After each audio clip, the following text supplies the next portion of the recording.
God completed his work which he had done, and he ceased, on the seventh day from all his work which he had done. 3. So God blessed the seventh day and sanctified it as his own, that is, set it apart as holy from other days, because in it he rested from all his work which he had created and done.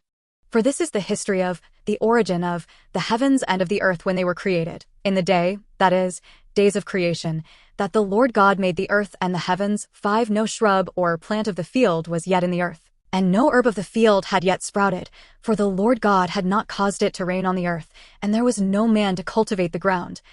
6. But a mist, fog, dew, vapor, used to rise from the land and water the entire surface of the ground.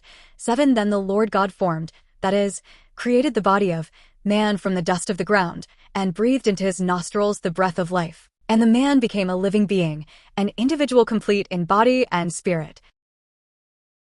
8. And the Lord God planted a garden, oasis, in the east, in Eden, delight, land of happiness, and he put the man whom he had formed, created, there.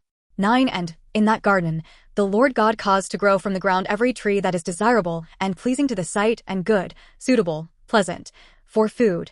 The tree of life was also in the midst of the garden, and the tree of the experiential knowledge, recognition, of, the difference between good and evil. 10. Now a river flowed out of Eden to water the garden, and from there it divided and became 4 branching rivers. 11. The first river is named Pishon. It flows around the entire land of Havilah, where there is gold. 12. The gold of that land is good, bdellium, a fragrant, valuable resin, and the onyx stone are found there. 13. The name of the second river is Gin. It flows around the entire land of Cush, in Mesopotamia. 14. The third river is named Hiddekel, Tigris. It flows east of Assyria. And the fourth river is the Euphrates. 15. So the Lord God took the man he had made and settled him in the Garden of Eden to cultivate and keep it. 16. And the Lord God commanded the man, saying, You may freely, unconditionally, eat the fruit from every tree of the garden. 17. But only from the tree of the knowledge, recognition, of good and evil you shall not eat. Otherwise on the day that you eat from it you shall most certainly die, because of your disobedience. 18. Now the Lord God said, It is not good, beneficial, for the man to be alone.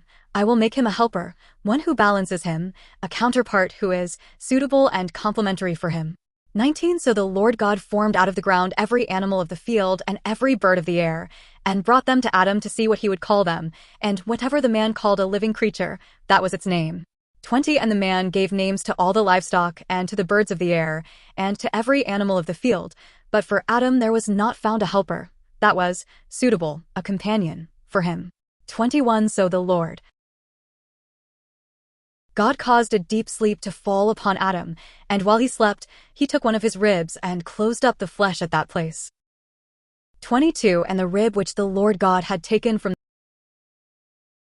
the man he made, fashioned, formed, into a woman, and he brought her and presented her to the man.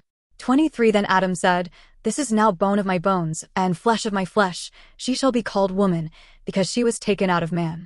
24. For this reason a man shall leave his father and his mother, and shall be joined to his wife, and they shall become one flesh. 25. And the man and his wife were both naked, and were not ashamed or embarrassed.